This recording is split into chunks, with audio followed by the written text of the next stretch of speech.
Boa noite, primeiro ano, dando continuidade aos nossos estudos em História. Iremos falar na aula de hoje sobre as primeiras civilizações, mas as primeiras civilizações orientais. Vamos falar sobre o Egito, sobre a Mesopotâmia, sobre os hebreus, sobre os fenícios e sobre os persas, né? Como essas civilizações se formaram e se transformaram em impérios grandiosos.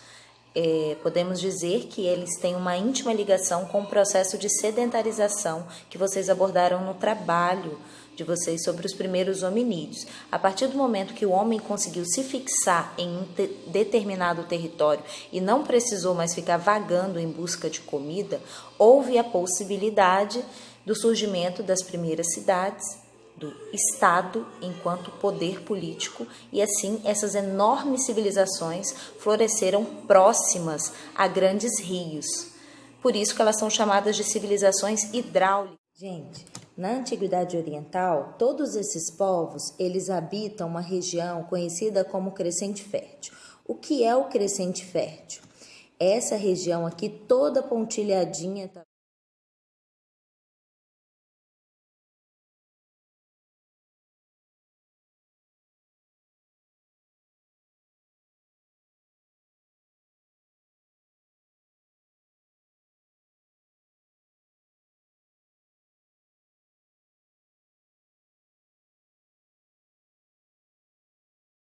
Que leva esse nome porque tem a forma de uma lua crescente e um território bastante fértil. Por que esse território é fértil?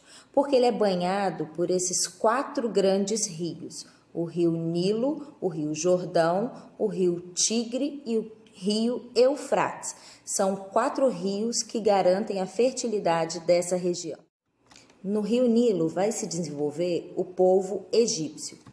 No Tigre e no Eufrates, os povos mesopotâmicos.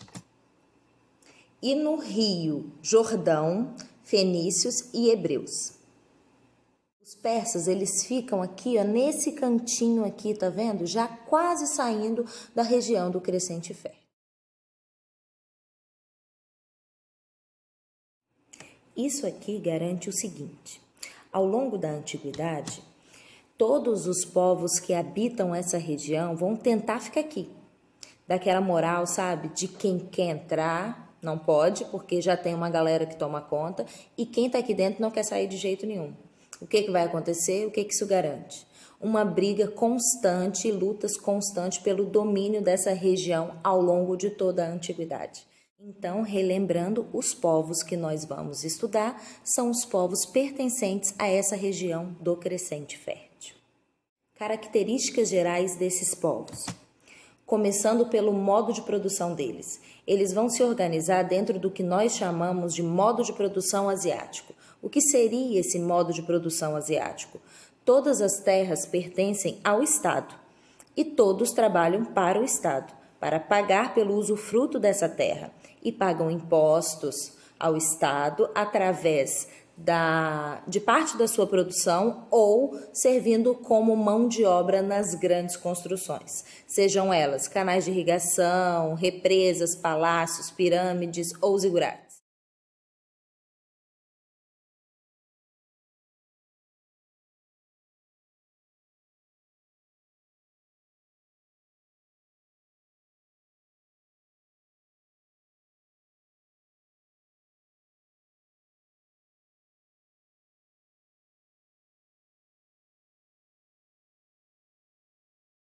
Certo? Então, repetindo, o modo de produção asiático se caracteriza pelo domínio efetivo da terra pelo Estado e usufruto pela comunidade camponesa que paga por esse uso com mão de obra ou parte da sua produção.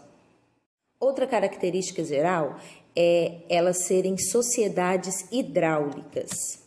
O que são sociedades hidráulicas? São sociedades que desenvolveram a tecnologia para ampliação das áreas produtivas, ok? Por exemplo, o Egito vai ser banhado pelo rio Nilo e a única área fértil do Egito são as margens alagáveis do rio Nilo.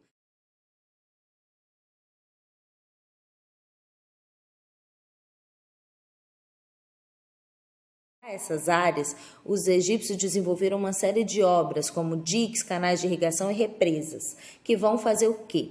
Teoricamente, só essa parte aqui dessa imagem seria produtiva, mas através desses canais de irrigação e de diques, eles conseguem jogar água para regiões antes quase desertas, tornando-as férteis, ou seja, esses povos se caracterizam por serem sociedades hidráulicas, por produzirem obras que ampliam suas áreas produtivas.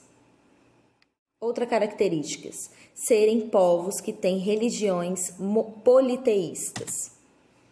Todos eles são politeístas? Não, tem uma exceção, os hebreus, que são o primeiro povo a afirmar fé em um único Deus, criando o que nós chamamos de religião monoteísta.